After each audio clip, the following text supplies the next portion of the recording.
অযত্ন আর অবহেলায় পড়ে আছে নীলফামারীর বধ্যভূমিগুলো। জেলায় বধ্যভূমির সংখ্যা নিয়েও আছে নানা প্রশ্ন। এ নিয়ে কথা বলতে নীলফামারী সরকারি কলেজ বধ্যভূমি থেকে সরাসরি যুক্ত হচ্ছেন প্রতিনিধি মিলাদুর রহমান মামুন। মামুন, যেমনটা বলছিলাম যে বধ্যভূমি অযত্নে অবহেলায় পড়ে আছে, তো প্রশাসন এই ব্যাপারে কোনো ব্যবস্থা নিচ্ছে কিনা? ধন্যবাদ।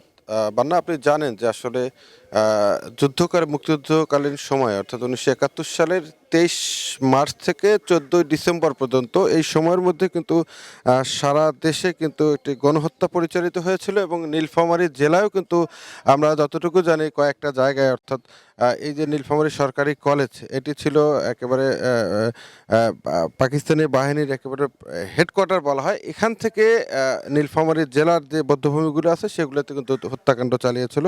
আমরা যদি বলি নীলফামারী জেলায় অনেক বড় হচ্ছে গোলাহাটি বধ্যভূমি, কালীগঞ্জ বধ্যভূমি, এই বধ্যভূমিগুলোতে তারা কিন্তু হত্যাকাণ্ড চালিয়েছে এবং কয়েকশো মানুষকে তারা কিন্তু মেরে ফেলেছে।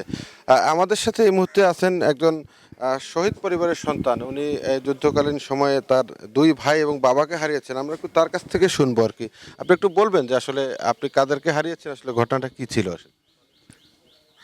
৭১-এর ১২ই এপ্রিল আমার বাবা এবং বড় দুই ভাইকে আমাদের শহরস্থ বাসা থেকে ধরে নিয়ে যায়। মূলত প্রথম রাজাকাররা ধরে নিয়ে গেছিল এবং ডাকবাংলায় তখন যে পাক বাহিনীর ক্যাম্প প্রতিষ্ঠিত হয়েছিল সেখানে নিয়ে তাদের হাতে তুলে দেয়। সেই হানাদার পাক বাহিনী আমার বাবা, বড় দুই ভাই এবং আরও নীলফামারী শহরের ৩ জন ভদ্রলোক সহ মোট ৬ জনকে দারোয়ানি টেক্সটাইল মিলের পিছনে একটি বাঁশঝাড়ের ভিতরে আমার ওই বাবা সহ ভাইদেরকে হত্যা করে। দেশের মানুষকে প্রতিদিন সুরক্ষিত রাখার প্রত্যয় নিয়ে সেফটি কেবলস সহ এলো সেফ সিলিং ফ্যান। হত্যা করে ওখানে মাটি চাপা দিয়ে রাখে। সেই হিসাবে আমরা মনে করি যে এখানে ৬ জনকে একসঙ্গে যেখানে হত্যা করা হলো সেই জায়গাটাকে একটা বধ্যভূমি হিসাবে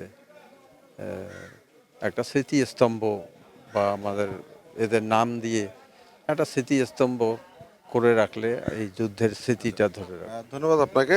বান্না, আপনি শুনছিলেন যে এই শহীদ পরিবারের সদস্য যেটি বলছিলেন যে আসলে সবচেয়ে দুঃখজনক হচ্ছে নীলফামারী জেলায় বলা হয় যে ২৩টির মতো বধ্যভূমি আছে, তবে সেই প্রশ্ন নিয়ে বিতর্ক আছে। আর এর মধ্যে কয়েক বছর আগে ৫টি বধ্যভূমি নতুন করে নির্মাণ করা হয়েছে, বাকিগুলো আসলে জায়গা জটিলতার কারণে করা হয়নি। তো নীলফামারীর বধ্যভূমির পরিস্থিতি নিয়ে ছিল আমার কাছে বান্না।